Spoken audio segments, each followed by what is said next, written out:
Hey everyone, Tony Walsh here. Welcome back to the channel. As I mentioned in my last ShedWars video, gardening was coming to an end for us, and for the most part it has. We still got my bell pepper from the store still growing, and we got a couple of jalapeno peppers still growing. And so now it's time for some other things. Our muscadine grapes are now ready to harvest, and our pear trees are ready to harvest. So just spent a little bit of time getting a little bit of each. We'll probably pick a lot next weekend or sometime this week, but I want to show you what we've got and where we're going with it. So if you remember last year, I showed you me, my sister-in-law, and my brother-in-law were picking some pears, and that pear tree is, Lord, it's well over 100 years old and still producing. And here's some pears we got this week, just a little bit.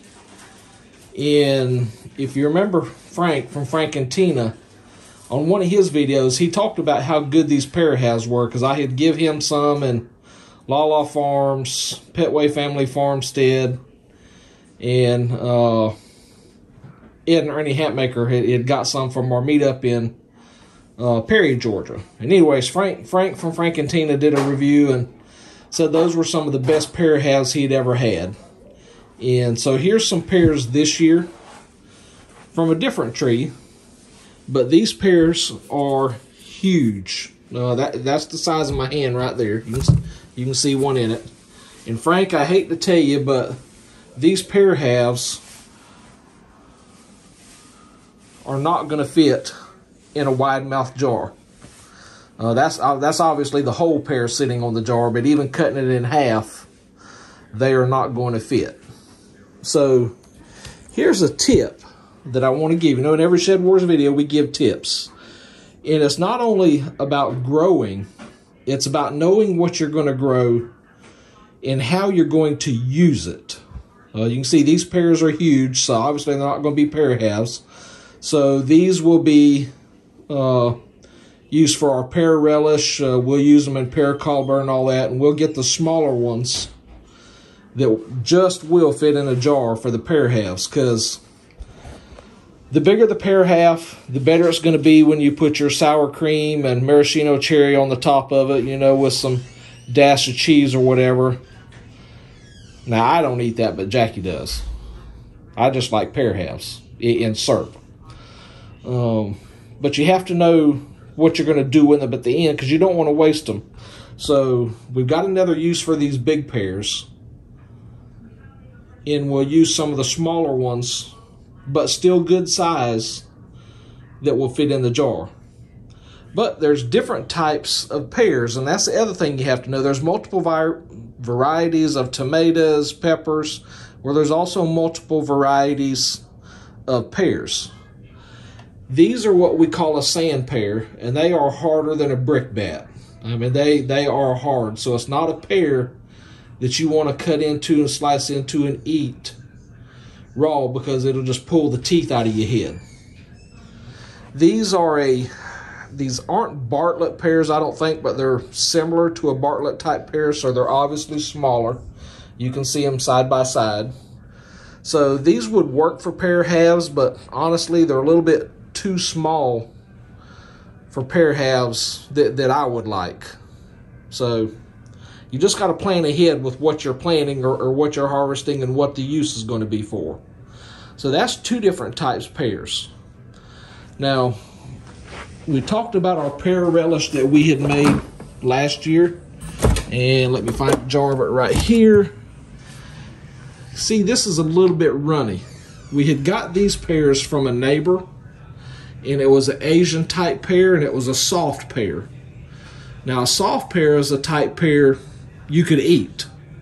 A lot of them you see in the grocery store. Well, those won't work for pear relish because it's too runny. You try to put that on a hot dog bun, and it can make it soggy in a hurry.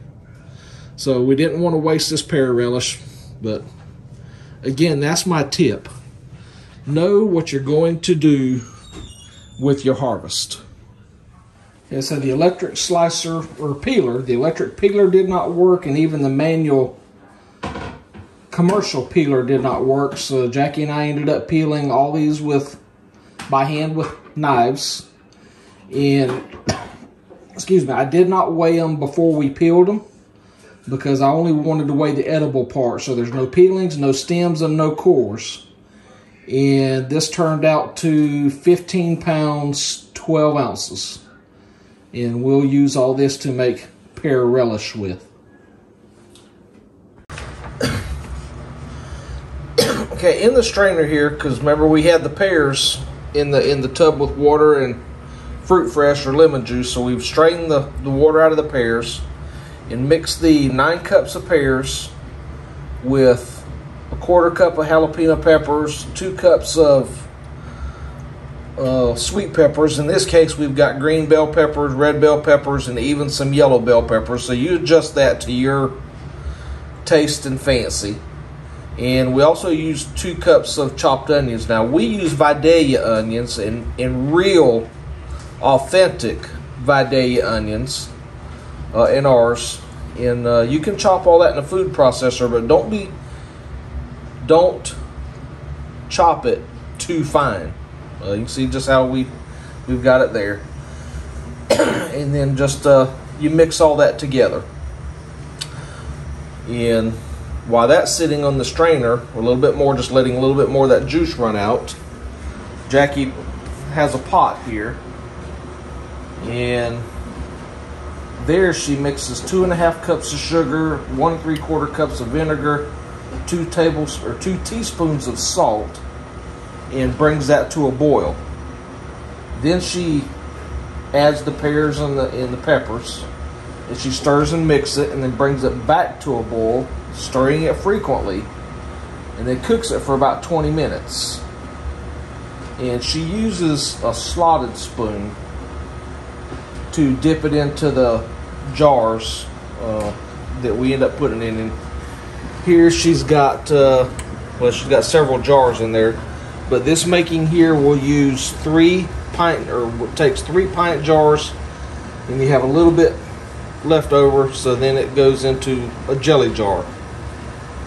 So, and I'll put this recipe in the description of the video. Okay, Jackie has finished getting all the pear relish canned up. So you can see we've got 18 jars there. It's actually 18 in a piece. And remember I was talking about that we done earlier using the Asian type pear. See how runny that is? Here's using the hard type sand pear with a little bit of those Bartlett type pears mixed in. But for the most part, it is a hard sand type pear. And so you can see the difference there. The Asian pear, the runny stuff, it tastes good, but it just gets too soggy on your hot dog bun. It'll be too soggy in your tuna fish. It'll be too soggy in your potato salad. So make sure you use a hard type pear when you're making pear relish. And again, I'll put the recipe down in the description, and that'll bring this video to a close. If you've watched it this long, I hope you like it and will give us a thumbs up. If not, give us a thumbs down, but leave us one or the other. If you're viewing this and you're not a subscriber, consider hitting that subscribe button, because we could always use additional viewers. And make sure you ring that notification bell if you haven't, so you get notified of future videos. But until the next video, y'all take care and God bless.